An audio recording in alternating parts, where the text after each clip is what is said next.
Joining me on the news at 7 for more update is TUC Chairman, Oyo State, and former National Financial Secretary of PENGASSAN, Bosun Olabi. Good to have you join us on TVC News at 7. Now, while we wait for this impasse to be resolved, Dangote Petroleum Refinery has accused PENGASSAN of sabotage and economic jeopardy, insisting that its dismissal of 800 staff was necessary for safety and efficiency. How do you react to this? Thank you for having me, and thank you to all our listeners at home. I think it is fundamental for us to know that workers have the freedom to freely associate for the purpose of collective bargaining. And I think if Dangote is, first and foremost, we appreciate his investment into the oil and gas environment, and we are responsible association, and we want to make it very clear that the accusation of sabotage and all these things that are going on, they are totally unfounded. There have been no evidence to back anything up. People are just throwing words around to make up their stories. But just like I said, if Dangote is trying to deceive all Nigerians that is reorganizing his company, and that is the reason why those 800 staff should be sacked, then we need to know that maybe there's other things that Dangote is actually deceiving Nigeria all about. Because you reorganize your company, and that reorganization only affected workers that have chosen to be part of PENGASSAN. That Mr. Olabi, is very, very important for everybody to know. I hear you, Mr. Olabi, yes, but what about the principle of hiring and firing? Dangote Petroleum Refinery is a privately owned company, so does that issue of hiring and firing also amount to infraction?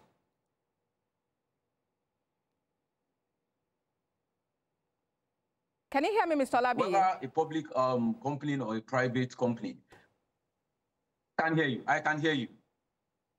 I can hear you. Can you hear me? Yes, please, I can hear you. Go ahead and respond to the question, please. Okay, so whether a public outfit or a private company, you can hire, but you can't outrightly fire without reason.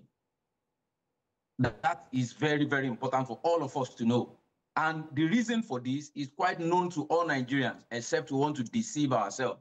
The reorganization only affected workers that have chosen to exercise their right by joining PENGASSAN.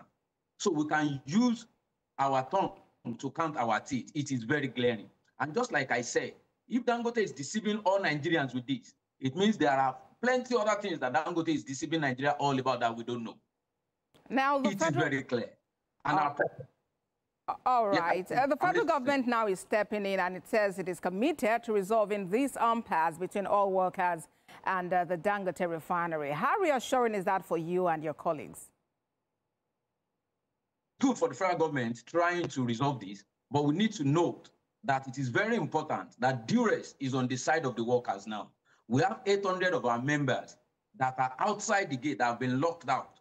And in solidarity with that, all oil and gas workers in Nigeria today, we are under the same lockout because we have to represent our people in the spirit of injury to one is injury to all. So what is going on right now is that Dangote has locked out all oil and gas workers in Nigeria by that singular action of locking out 900 members that are from Dangote Refinery, that are our members as of today. They have joined us and they are fully our members.